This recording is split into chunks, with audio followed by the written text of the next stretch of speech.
you ready? Agility from the champion. Oh, deep six! That could be it. Delivered this deep six.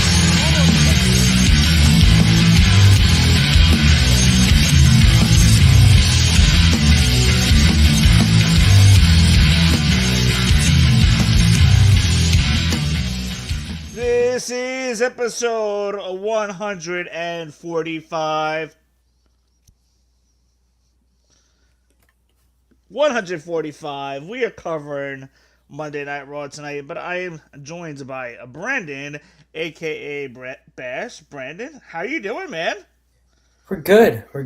I don't really have much to say. Just been working and chilling. That's really all that it's cracked up to be, because you can't drive anywhere with gas being $3.79 a gallon on Long Island, so that's fun. But yeah, just been just worked all weekend. It's really about it. Watched a little UFC, and then tonight was Raw. How about you, sir? How you doing? Pretty good, man. Pretty good. Life is kind of hectic, but the good news is we still been keeping up with the Aftermath Pro Wrestling podcast weekly. This is the busiest season of them all, as we are 3 weeks away from WrestleMania 42 already. I cannot believe that. Yeah. But all in all, generally everything's pretty good. I mean, the life has been busy, just been working a lot, and if on my downtime, like I'm at church, and playing in the band, and then practicing for that, and it's been a hectic couple, a good past 6 weeks, but that's not necessarily a bad thing, because like I said, I felt like it was just last week how I told you we were 10 weeks away from Vegas. Do you remember this? I do. Does it feel like it was just yesterday I said that, and now we're only 3 weeks away from Vegas? Yeah, that is pretty surprising. But we're here. We're live. We're ready to go. Unbelievable. So we had a pretty good Raw tonight. But for those of you guys that are watching, make sure you guys hit that subscribe button, please. Don't be lazy. We are one of the best podcasts around, and man, I got some insight after what we just saw for the main event of Raw tonight, which we will cover in a little bit. But anyway, don't be lazy. Hit that subscribe button. Help us out, because we have a lot of content coming at you guys over the next couple of weeks, especially WrestleMania weekend. That is going to be a show. But with that being said, are you ready to talk about some Raw? Absolutely. Let's make it happen. All right. So we're going to kind of go semi in order tonight. But this show started out pretty hot once again. And you can tell that they were piggybacking off of the hottest moment of last week on Raw. Mm-hmm. When Obafemi powerbombed Brock Lesnar last week. And just with everything that happened there, the fan excitement, Michael Cole, let me tell you, that was a moment, but WWE started hot right out the gate right away, piggybacking off of the hottest moment of last week's Monday Night Raw with Lesnar coming out to the ring. But at first, they gave the video package that was building, basically explaining what happened between Lesnar and Obafemi last week, but also pretty much building this match. I think this is going to be, in my opinion, I think this is one of the matches I'm looking forward to most. But we get Obafemi, he comes out, and he confronts Lesnar. Paul Heyman already in the ring. And they're pissed off from what happened last week. And then Lesnar gets his hands on Obafemi, almost F5s Oba. But Oba gets loose, clotheslines Brock Lesnar over the top rope, gets the best of Brock Lesnar once again. You see Lesnar laying on the ground, on the floor, against the ringside barrier, looking up at Oba, pissed. What did you think of the segment? I definitely expected it. I figured that you're not going to let Oba look any sign of weakness is not going to come from Oba until obviously WrestleMania. I don't think we see him at 5 until then. Tonight was pretty close, as you said.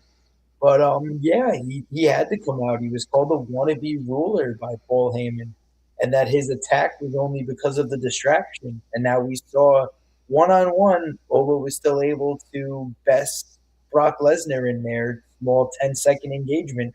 So yeah, now there's no more excuses that can be made on why Brock is not doing well. I think there's a point where sometime between now and Mania, I think Brock is probably gonna have.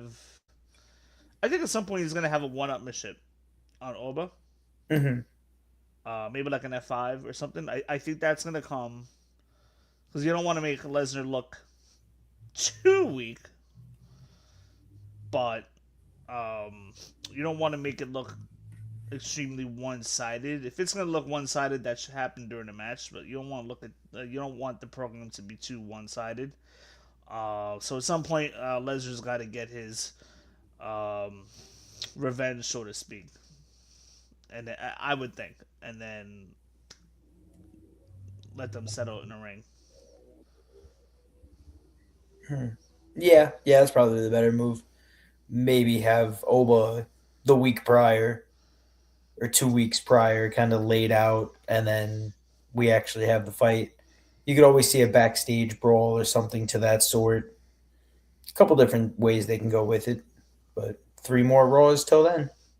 Yeah, because at this point, there's only so much that you can do between the two of them between now and Mania. Same thing with what we'll talk about later. There's only so much more you can do about the build with Punk and Roman. Right now, Cody and Randy, they're cooking right now, and um, I feel like there's only so much more you can really do between AJ and Becky. They got that match right now. The Usos are cooking right now, so there's a couple different things cooking, but then there's also a couple other feuds that, all right, we've almost done as much as we possibly can. Let's get to the match. So like, I think in this scenario we're just about there. Give it like one more confrontation. But with some of these other matchups that are building, like, okay, there's really not much more you can do. But then there's other stuff that's cooking, which is pretty cool. But yeah, Oba and Brock Lesnar are cooking right now. I would expect Brock Lesnar to get some kind of revenge at some point, even if it's a sneak attack from behind. At some point by maybe next week on Raw, or like you said, the week before, or just days before WrestleMania. Yep, I agree wholeheartedly, sir. Yeah. Those of you guys that are watching, we are sponsored by Back Sports Page. Make sure you check them out. They are basically our home website for for the Aftermath Pro Wrestling podcast. But they are also home to the Cut Pro Wrestling podcast. So you can check out interviews from old and indie wrestlers. I don't want to say the word old. We've been hearing too much of that, but some old time wrestlers, indie wrestlers. You can catch interviews on there. You can also get content from other sports such as the New York Giants on backsportspage.com, and be sure to check them out. Backsportspage.com. Anyway, so that was pretty much that. We really don't have much more on the Obafemi Brock Lesnar front, except to tell you that I'm pretty excited about that match. So that's going to be coming at you. I would probably save that for night 2. But anyway, Later on, we see Paul Heyman enter the ring again because we saw Adam Pearce confront Paul Heyman backstage, saying, I granted you TV time for you to come out and talk about Seth Rollins." And Paul Heyman's like, "After everything that's happened, you still want me to go out there and talk about Seth Rollins?" But Adam Pearce is like, "I granted you that time. Go out there." And so that being said, we see we see Paul Heyman's come to the ring, and he basically says he's having a bad night because he has nobody else to hide from. He has nobody else to hide behind because everyone has been taken out. He mentions the Vision, Braun Breaker, Bronson Reed.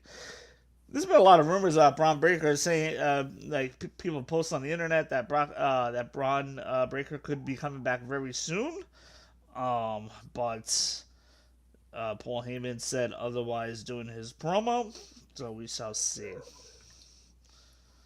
So he says he's having a bad night, and that Rollins is being a stalker. Paul Heyman says he's a man that's been pushed too far, and that WWE is too small for the both of us, and that maybe it's time that Seth Rollins comes to the ring and puts me out of my misery, that we do this right here, right now. And little do we know, Paul Heyman is baiting Seth Rollins. Okay? But we didn't know why, but I kind of had the feeling like he was baiting Seth Rollins. Actually, I was expecting like maybe Braun Breaker to come back or something and spear Seth Rollins or something, But and that's going to come in due time. But so Seth Rollins comes out. He's all masked up, and he's got the black hoodie on and everything. And then he gets up on the table. Then the Boston police comes out, and then Paul Heyman goes on to say, "Sir, you have violated the what do we call the term for it? When you have to stay away from a certain amount of feet from somebody." Restraining order. Yeah, I have a restraining order against you, and you have violated that. So the Boston police walk Seth Rollins out. Now, would you like to take it from this part as to what Paul Heyman was saying over the microphone to Seth Rollins before Seth Rollins charges the ring and attacks Paul? He said that this is that what happens when you become a criminal is that you lose your wife and you lose your daughter and your kids, and said that this is what happens when your wife decides to marry everyone in the back and this and that, and lost you, and started just going absolutely crazy against Seth, and basically, as the kids are using it now, rage baited Seth to come back in the ring, and Seth did just that, ran right after him and landed a clean right hand, sending Paul down to the mat, and then he is answered and grabbed by about 5 Boston police officers, which are just actors wearing basically just a cop uniform that they got at Party City, which is now closed. Now, So how they about got the comment about the CPS? Exactly. Exactly. The little Boston patch right on the side. But yeah, he kept saying FAFO, and yeah, now seems like Paul might be a part of a match or something, because Seth doesn't really have anybody to fight. So, yeah, we see Seth Rollins knocks out Paul Heyman. I think somehow, like, I'm thinking they're leading up to some kind of match at Mania, and I'm thinking there's a possibility that Braun Breaker comes back at the last minute, the Monday before Raw. But the Monday before Mania. If the rumors hold true.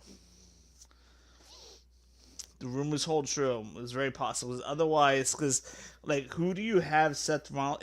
Assuming Seth Rollins gets a match at Mania, who do you have him go against? I can't like. There's really nobody right now. The only Yeah. guy that I was thinking that's also just not been around would be Gunther, and you can maybe turn Gunther into a Paul Heyman guy.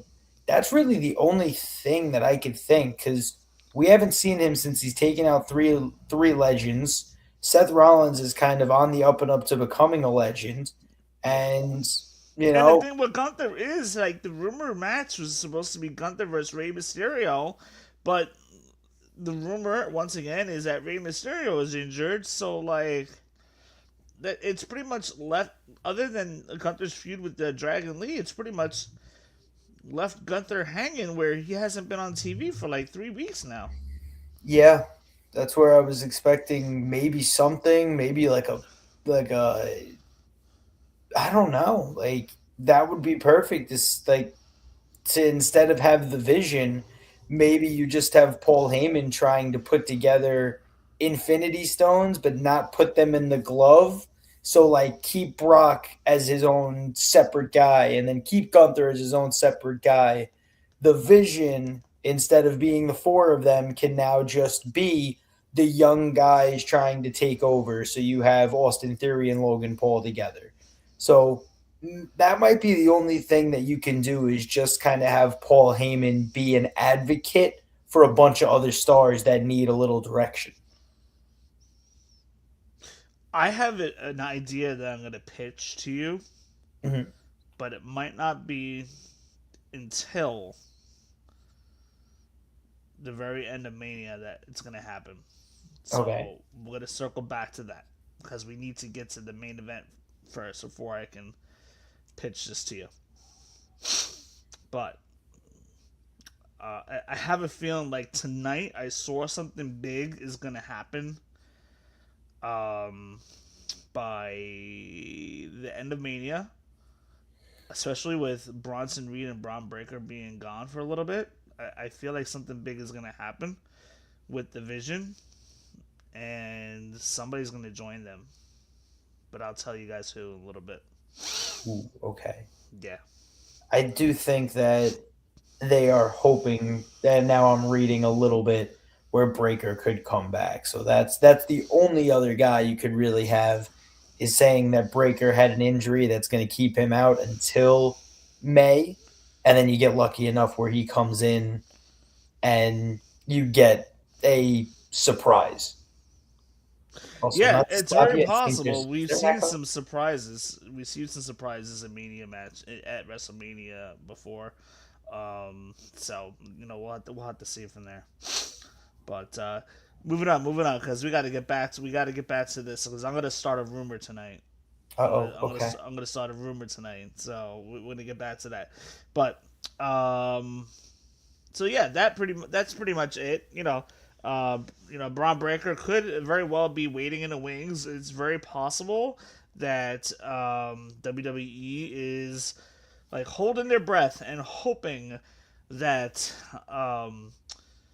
Braun Breaker will be ready to go by the last Raw before WrestleMania. So we got that going on now. Usos versus the Vision. Non-title match. But as a result, now we're going to get a title match next week. Yep. Usos versus the Vision in... What do they call it? New York City Street Fight? Normally something like that. Yeah, I think they just called it like a street fight for the tag team titles. That'll be next week. But tonight, the Vision wins by disqualification. And... which is usually like the good guys win by disqualification, right? But anyway, Vision wins by disqualification. Yeah, it all depends the way that they write it in. Logan Paul had the brass knuckles in his hand, and LA Knight. So basically, what happened was Logan Paul had the brass knuckles. LA Knight comes in. LA Knight takes the brass knuckles from Logan, hands him to Jay. Right? Is that how it went? Yep. Yep. Jay Uso knocks out Austin Theory blatantly in front of the ref.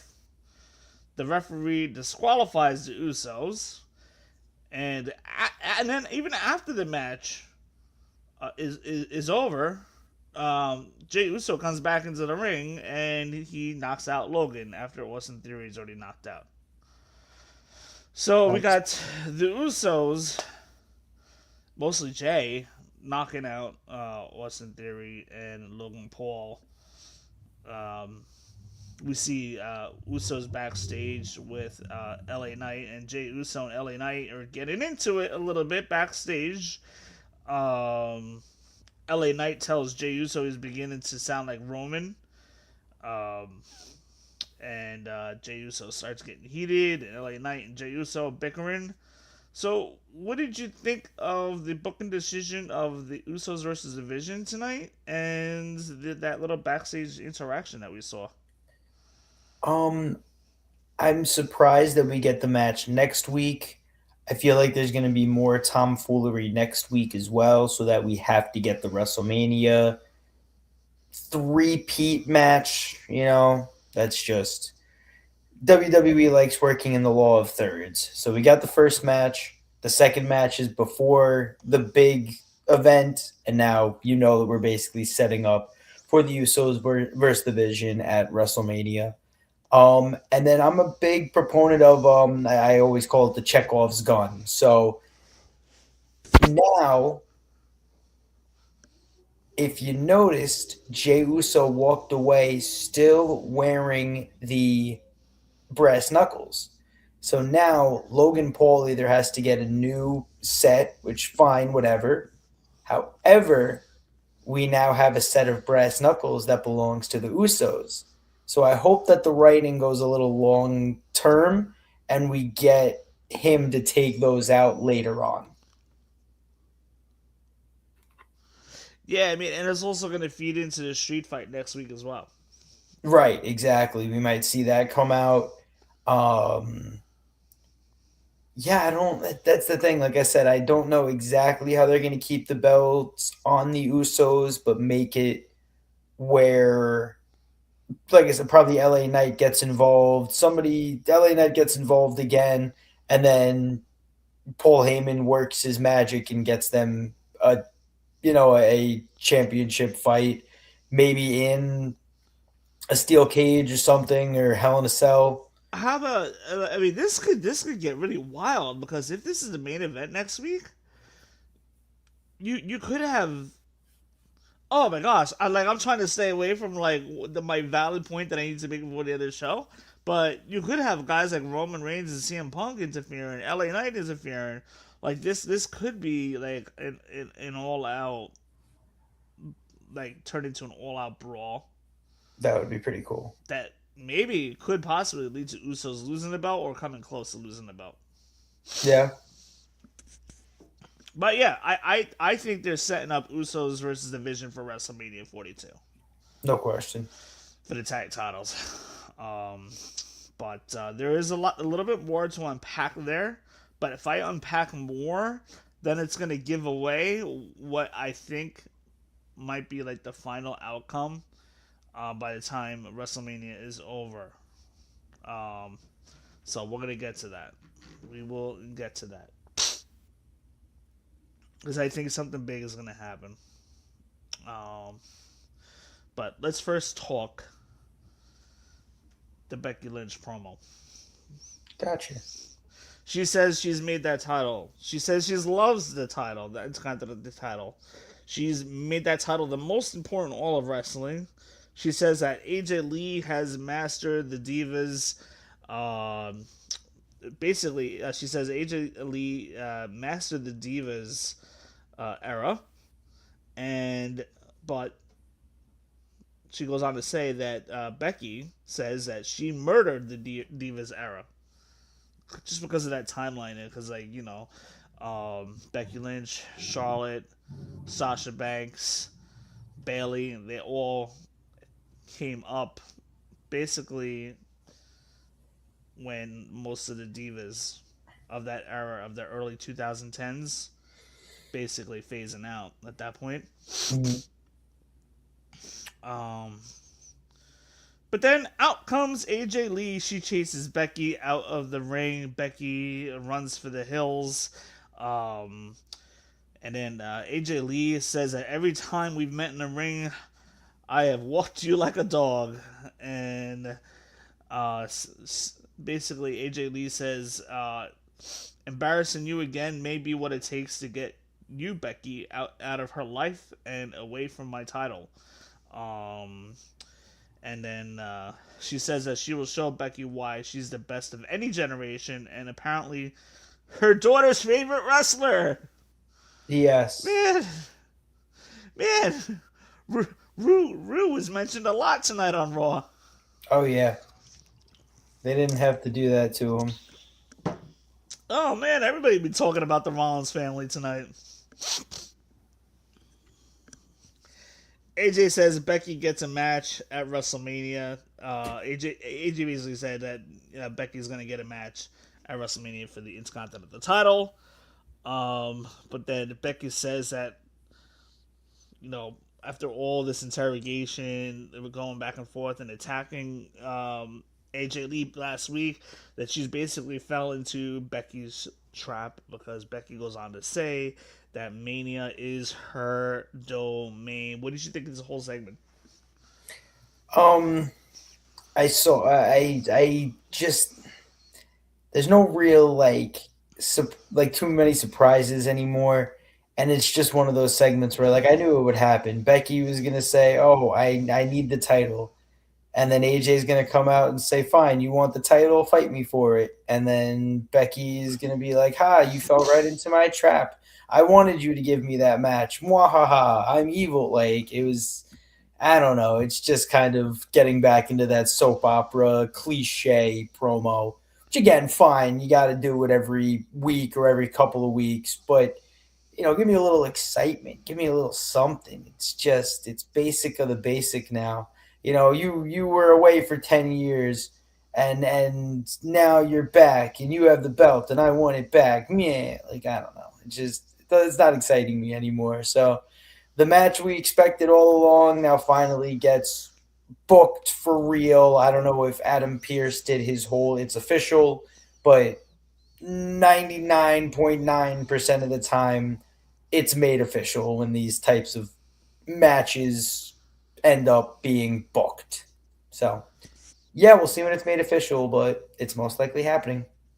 By the way, did you watch Revolution? AW Revolution? Um, when was it? This weekend or? Last weekend, featured MJF versus Hangman. Yeah, we talked about that. Yeah, so I finally just saw it this past weekend. Okay. Saw it on Saturday.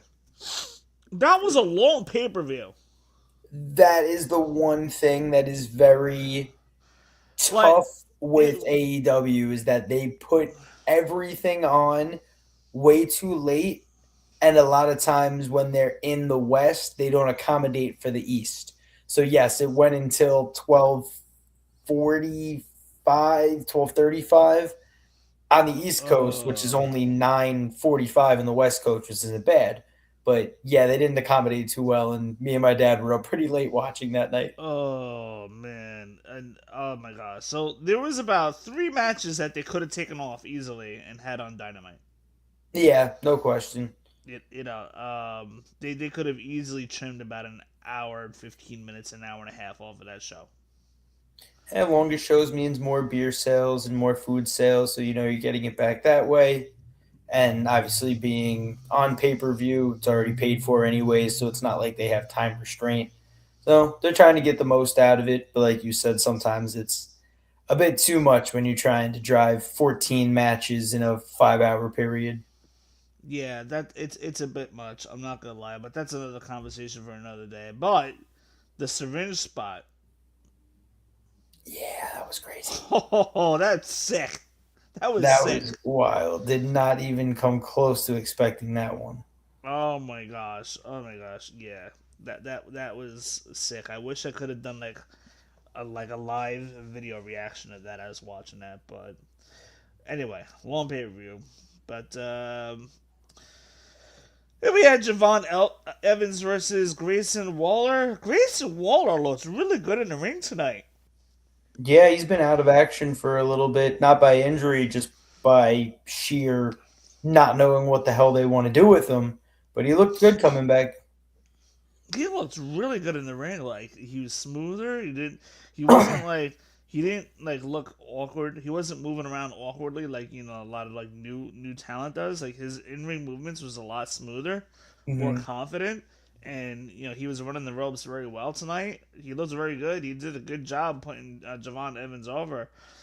Javon Evans wins with the Hurricane Rana from the top rope, followed by the OG cutter on Grayson Waller. That's how Javon Evans gets the win there.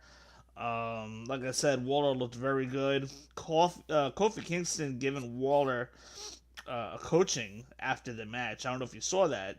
Says he's got to get focused. But Grayson Waller looks really good, man. The future is in pretty good hands as far as in ring goes.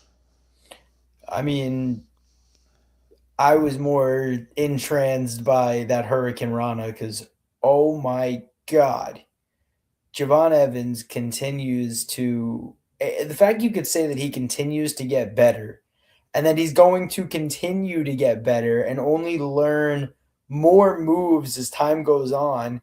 And the fact he's 21, like so much can happen. So I don't know. Yes, I'm glad that Grayson Waller got a chance to prove himself tonight.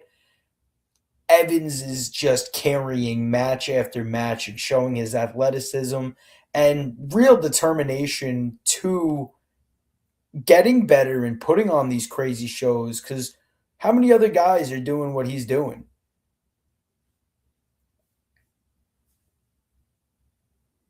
You are muted, my friend. Thank you. That is true. You got the guy. What's his name on in TNA? It's like almost like his doppelganger. What is his name? Can we think of that? But I haven't watched TNA in a little bit. um, so Javon Evans has tagged with him a couple times. He's also been on SmackDown once. I am drawing a blank, but I'm gonna find out the answer right now. I think I might have remembered it maybe. No, it's not Jay Lethal. Jay Lethal's one of my favorites. Rich Swan. No, no, no, no. Let me see. He is, if I'm not mistaken, I believe he is the current TNA X Division champion.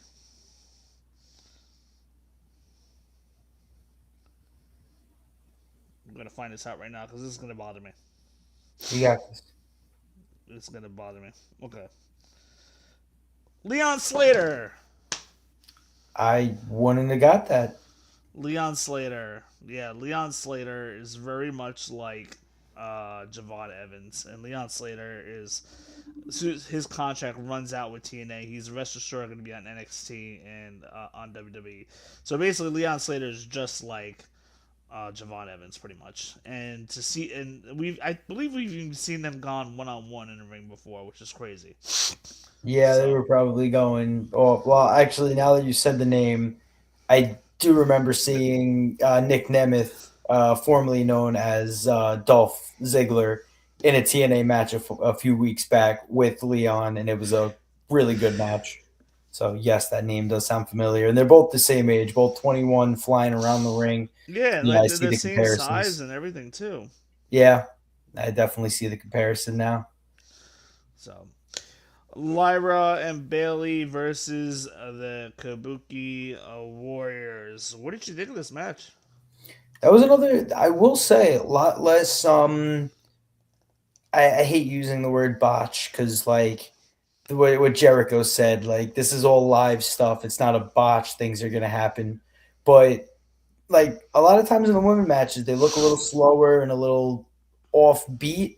This one looked like a match that flowed. Like, these four women have been in the ring multiple times together and proved that they knew each other's move set, which was good. And yeah, you want me to give a rundown of the match? Sure. Cool, cool. Asuka started out by going crazy. I love that because that's just who Asuka is. Lyra hits the crossbody, and after a double team, Asuka gets a nice suplex, but Lyra is the one to be tagged in.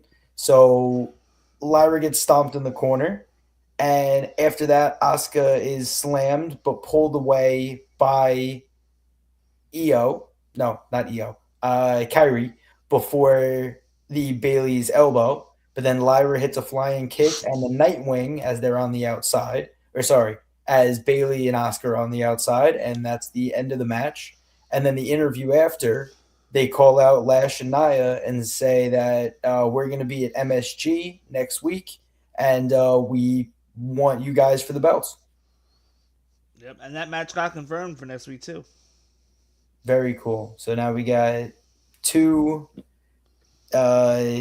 different tag team championship matches next week. Yep. Very cool. So that is happening next week. And then after that, soon after, Asuka blames Kyrie for the loss and says, if you care about this team, you're going to make it up to me. And then right after that, Io shows up saying that she deserves to be treated better. Asuka, as usual, yells Kyrie, and Kyrie goes off in a way, but then behind Io is Raquel, and Raquel challenges Io to a match next week for getting involved with her affairs with Liv Morgan and Stephanie Vaquer for getting involved last week. Raquel says basically Io pointing her nose where it doesn't belong, and so as a result, Raquel wants to challenge Io next week on Raw. So now we already got 3 matches set up for Raw next week: Raquel versus Io, women's tag title match, and the men's tag team championship, which will be in a street fight, which I believe that's going to be the main event, because I feel like that's going to tie in with the Roman Punk feud, in my opinion. But we'll get more into that in just a minute. But first, we had ourselves an Intercontinental title match tonight. Mm-hmm. Dominick Mysterio getting a return match for losing his title against Penta a couple weeks back when Finn Balor costed Dominick Mysterio the match. So basically, Dominic getting his return match here. So that is basically the setup. But first, we see Dominic Mysterio and Liv Morgan come into the ring. Dominic's entrance. They're holding hands. Like everything's all good, and Dominic's about to become an IC champion again. When Stephanie attacks Liv Morgan from behind. So we had that happen. Stephanie even lands a punch on Dominic, which I thought was pretty funny. Mm-hmm. Liv Morgan then does a quick number on Stephanie, throwing her into the LED boards of the entrance. And then that leads into the Gorilla Brawl. So they're brawling in Gorilla, and that had to be separated. Liv Morgan's yelling and screaming. Stephanie is now gone. So that was a big brawl backstage. So we didn't hear much from that for the rest of the night. So I'd expect some more brawling next week or the week after. But we get Dominic versus Penta, and we had a little bit of a good match. It was what it was. Dominic attacks Penta to start the match from behind as Alicia Taylor starts to announce both the competitors. So Dominic does not wait for the match to start. He just goes right for it, attacks Penta. Penta wins because Finn Balor comes back, and Dominic is distracted by Finn Balor's entrance. Finn Balor goes on to beat up JD as JD attacks or tries to confront Finn Balor and attack Finn, but Finn takes care of JD. So basically, Dominick loses because of the distraction. Penta wins.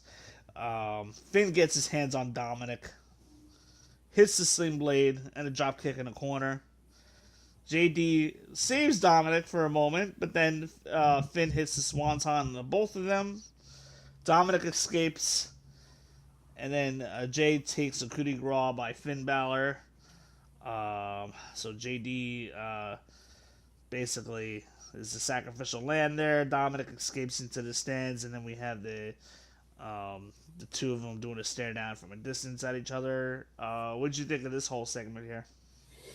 Another kind of expected, but not really. Figured Finn was going to come in and do something, and now it looks like we most likely get Finn versus Dom. However, now there's a glaring issue of who does Penta take on for the IC belts. So I guess we'll see what happens there. Maybe we get a triple threat or a fatal four-way or something along those lines. But yeah, I guess, like I said, the easiest match to make now is Finn versus Dom. So I'm thinking that's probably the move after all this. And yeah, I think that's really about it on that one. It was a quick little 5-minute match, and it was more the match was used for Finn's return and attack on JD and Dom. Honestly, what I would do is this. Because you're at a point where we're 3 weeks out of from WrestleMania. Well, we're 3.5 weeks, but we have about 2 more Raws, if I'm not mistaken. Did I count that right? 30th. 3. We have 3 more Raws. Okay. So if I'm them, I let Dominick and Finn Balor have their one-on-one match, settle that. But then you brought up the question like, okay, then who do you have for Penta? So what I would do is at MSG next week or the week after, have a number 1 contenders battle royal, like a 20-man battle royal for number 1 contendership for the Intercontinental title. And then I would have Javon Evans win that battle royal and have Javon Evans versus Penta at WrestleMania for the IC title. Ooh, I like that. You got to have some kind of number 1 contendership match. That's really the only way you can find Penta a fresh opponent at this point. But I would like to see Javon Evans versus Penta there. So, I like it. Toss Javon Evans a bone, so to speak. You know, get like Chad Gable in there.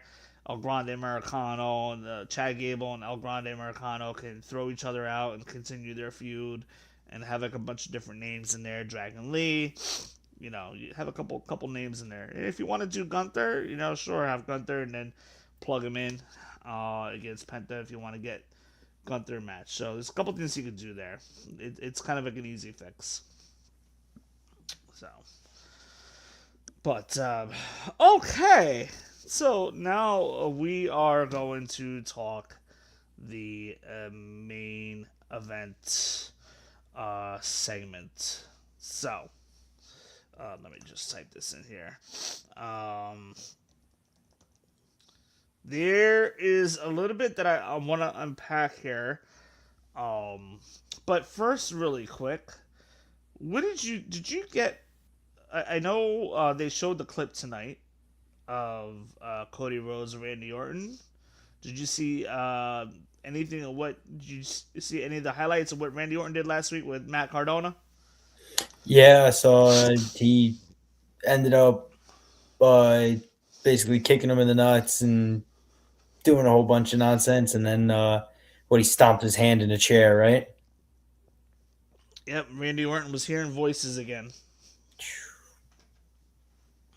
Can't make it up. So that feud's cooking on Wednesday. I don't know if you saw that announcement. On Wednesday at 1:05 p.m., Cody Rhodes will be in a segment with Pat McAfee on Pat McAfee Show on ESPN, where Cody Rhodes will talk about what happened for the first time since being attacked. So we'll get that interview this week. So that feud's still cooking, which is good. But with this Punk Roman Reigns, I feel like they've almost done everything they possibly could have done, and I guess maybe they can do some more stuff next week, too as well. But let's talk about it really quick. Um, Punk is on the way to the ring. He's in Gorilla. Jimmy says to him, "I'm not here trying to tell you what to do, but Jey Uso is on a warpath." And wants him to be, and basically wants warning Punk to be careful out there. But Punk says nobody, he gets in the ring, and then he's addressing saying that nobody in that family can do things on their own. Punk says he's proud of his age, what he's accomplished, says his age is just a number, he even says he's old, but he feels great, like he's the best in the world, all the while not begging all of you to acknowledge me. So that's a pretty good line. And he goes on to say, "This old man dropped you with one punch last week. This old man is going to tie you into knots at WrestleMania, and that on Monday morning you will realize that I'm the best in the world, and that you will have gotten beaten by this old man." So he's saying this to Roman Reigns. He says Gunther, Jey Uso, they never underestimated him, but they still got beaten. And this is where Jey Uso comes to the ring. We see Roman telling Jimmy to get your brother and leave my ring. But Punk pushing the buttons continuously. The Usos attack Punk, and Roman then Superman punches Punk. We see Jey Uso hollering at Roman to get Punk, and then Roman spears Punk. Roman snaps, attacks Punk, and Roman powerbombs Punk through the table. And then Raw goes off the air with Punk laughing. So what did you think of this whole segment? That's another one where, like, I don't understand the old man comments, because the average wrestler now is basically an old man. Like, they've been around for a while. And I also don't understand the young boy comments by CM Punk the last few, because I understand he's trying to get under these guys' skin, but like, Roman's been there for 10 years he's been there for close to 15 years now with different leukemia stints, and still comes back to carry the business. The Usos have been around since 2009 for hell's sake, and has the most tag team championship wins. So like, I understand the name calling and then saying the sticks and stones and everything, but they're just not using the right like terminology for these guys to try to get under their skin.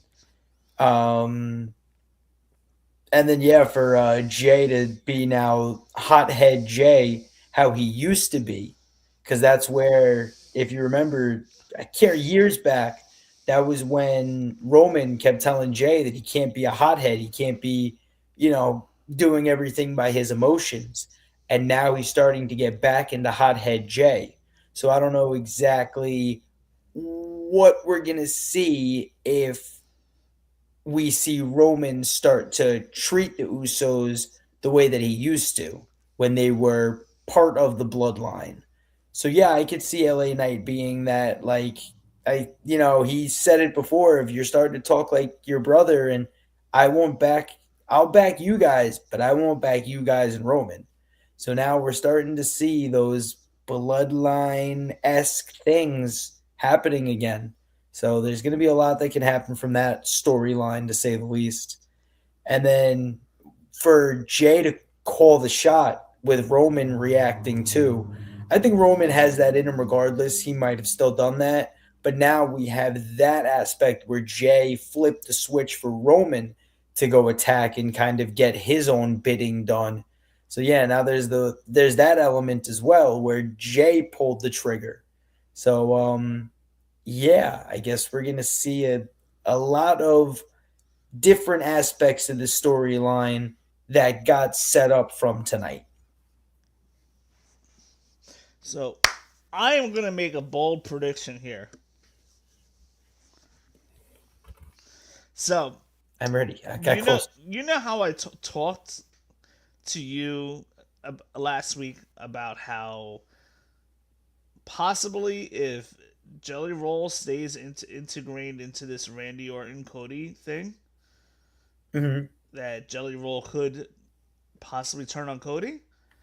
Yep. Well, just to update you with that, that's still in play because one Friday went by since we last got had our Raw review show, and again, although they had Jelly Roll doing something with Kit Wilson, but they also had Jelly Roll on camera with Randy Orton, so he's still kind of in play, and I believe where Randy Orton may have somebody in his corner, and I think Cody's gonna have Jelly Roll, and then Jelly Roll is going to turn on Cody. Now, so that's still in play, but now we're going to talk about, obviously, since we're talking about Raw tonight, we're going to talk about what could happen here. But first, those of you guys that are watching, make sure you guys hit that subscribe button. Thank you so much. We want to know, we want to hear your comments on what you guys thought about tonight's Monday Night Raw. Oh, and those of you guys watching and listening on YouTube, Spotify, and iTunes, make sure you go onto YouTube and hit that subscribe button as well. So here is the bold prediction. Okay. The bold prediction is you have the Usos now basically intertwined with this Roman versus Punk. You have the Usos also feuding with the Vision with the potential main event where the Usos are going to be defending their tag titles against the Vision in a street fight next week at Madison Square Garden, the world's most famous arena. The Boston crowd did not like that anyway, by the way. Mm-hmm. What if by the end of WrestleMania we see the alliance, the reuniting of CM Punk and Paul Heyman and the Vision? CM I was Punk thinking that too. stands tall with the Vision by his side, and CM Punk is the new leader of the Vision. And then maybe Brock Lesnar, Braun Breaker, Bronson Reed. They have a year-long build against the Bloodline and Seth Rollins, which would then lead into Survivor Series War Games. But not about that. So that my bold prediction is that CM Punk is going to stand tall at WrestleMania with the help of the Vision. Now, I was thinking that, and then I was a little confused because obviously we had Braun and CM Punk had that whole feud. So that's the only thing that killed my perspective on that one.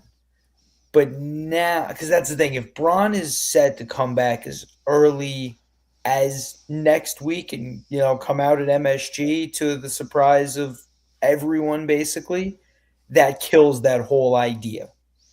If Braun is out for 3 or 4 months like it's actually scheduled to be, then that makes perfect sense because CM Punk and Seth still actually don't like each other.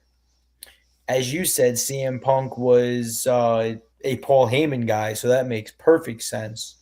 And CM Punk is the veteran in all this, so now you get the veteran to help the two wily, guys in Austin Theory and Logan Paul and, show them the ropes the way that Seth was kind of intended to. So I could see it. It's just that the Vision already had their moments against CM Punk. So that's where I was a little off on that one. Yeah, that is true. But you know what they say: the enemy of my enemy Is in fact my friend. Yes. I So can see it.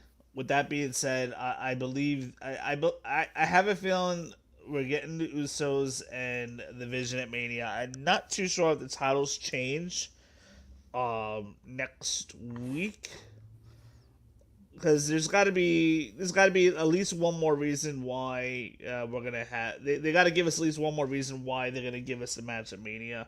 So something has to happen next week, and then they'll finally give us Usos versus Division, tag titles on the line, rematch at WrestleMania. There'll be some kind of shenanigans going on, whether it be LA Knight, Roman Reigns, Punk. Expect Yeah. everybody to be all hands on deck during this match, during this street fight. LA Knight's gonna come out. Punk's gonna come out. Usos are gonna be there. Or actually, Punk will probably come out first and go after Jey Uso. Then you're gonna see LA Knight get involved. Then Roman Reigns is gonna get involved. I just feel like this is gonna be chaotic, and I'm here for it. I like it. If it goes down just like that, then I could potentially see the setup. But it is very possible that we could get Braun Breaker at any time. I mean, the rumors are there, but based on his injury, let me see. I think I read the recovery time is about 4 months for herniated. So, and I'm saying 4 months including, rehabbing and getting back in the ring. So, the recovery is generally like 6 to 8 weeks, if I'm not mistaken. But so yeah, that's where we're at. I'm thinking it's very possible. And if it does happen, you've heard it here first on the Aftermath Pro Wrestling Podcast. We've already the first ones to predict a jelly roll heel turn.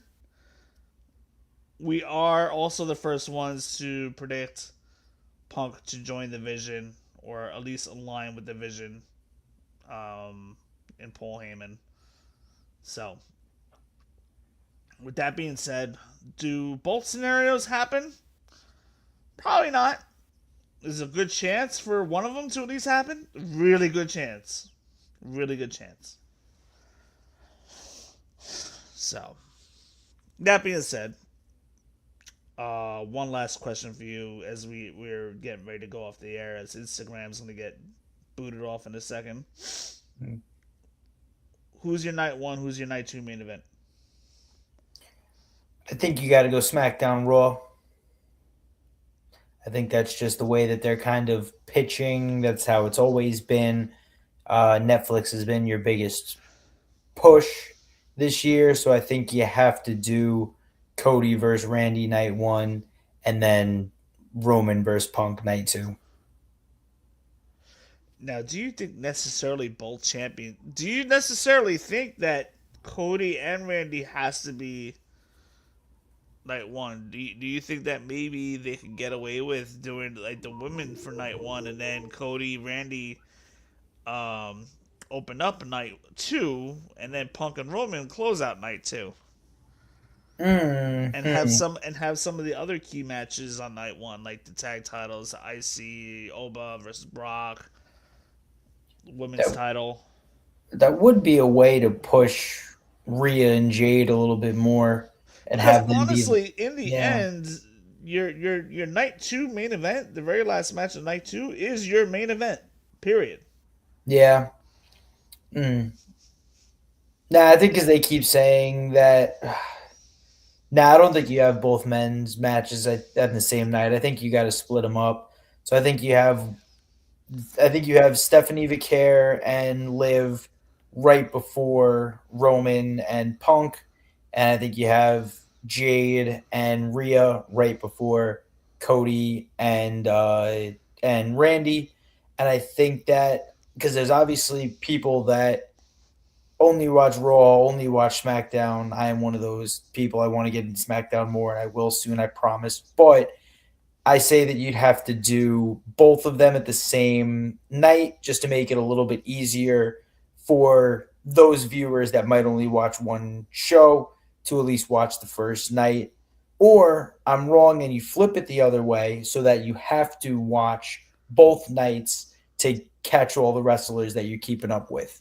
So maybe you do Vicaire and Liv night one with Randy and Cody, and then obviously the other way, Rhea and Jade. But I will, I still think Punk and Roman close you out. I will say this. WrestleMania 40 2 years ago, night two featured the World Heavyweight title to open, and then Cody versus Roman to close. Hmm. Yeah. Well, obviously Cody versus Roman, we knew was going to close that show regardless. But the reason why they put those two championship matches on night two is because they had The Rock and Roman versus Punk and hold on, no, Rollins and Cody. Night one. So, and basically Rollins' knee was hanging by a thread. Night Yeah. one, WrestleMania 40. Unbelievable. So that's pretty much it. Any last minute comments, concerns, emotional outbursts regarding WWE Monday Night Raw this week? Speed was randomly there tonight, and then Danhausen decided to curse him. So I don't know what we'll see on Speed's next stream. That's also where we have another celebrity.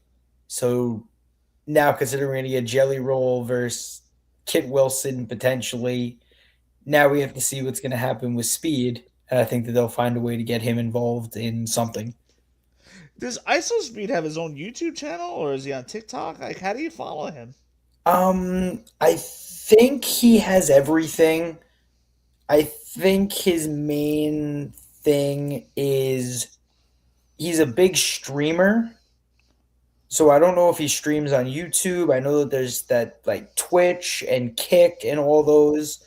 So I don't know exactly what he streams on, but yeah, his he was streaming at the flag football game that Logan Paul and Tom Brady got into, if you saw that.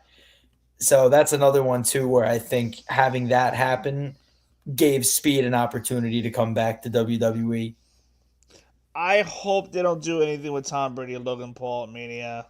Like, maybe they'll have like Tom Brady's special guest referee or something. Who knows?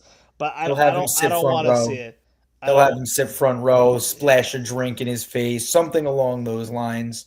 That would be the only way to get Yeah. Tom and Logan involved with each other. Is that like they always show like he has the ticket, so you give Tom Brady the paper ticket, even though everything's on your phone now. But what's the difference? But he holds it up, shows he's supposed to be there, and then Logan Paul tries to like push him, and then Tom pushes him back, throws a drink in his face, and then that's the reason that the Usos retain their belt.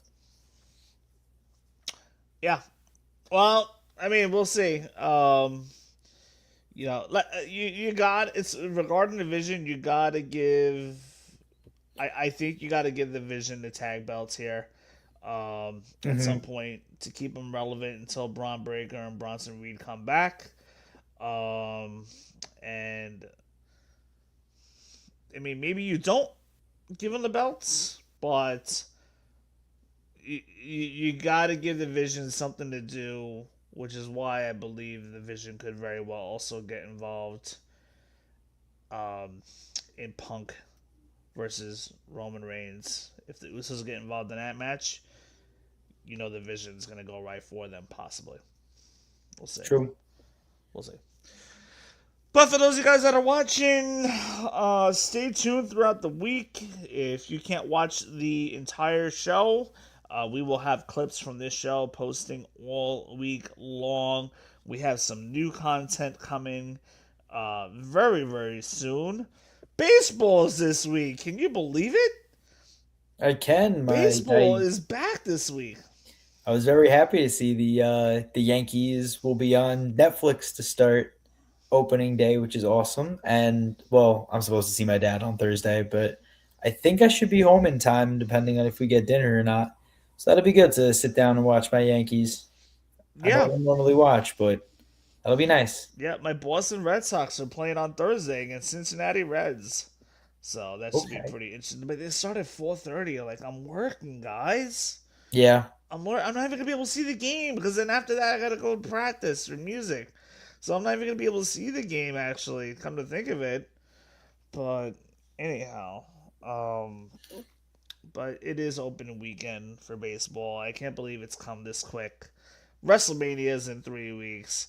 It is getting really excited. Next Monday night's Raw is in Madison Square Garden, and I am excited to watch that. But in the meantime, that is episode 145. Those of you guys that are watching, keep up with our channel. Keep up with the content that's coming out this week. And we will see you live next week. Catch you guys later. Agility from the champion. Oh, deep six. That could be a delivered this deep six.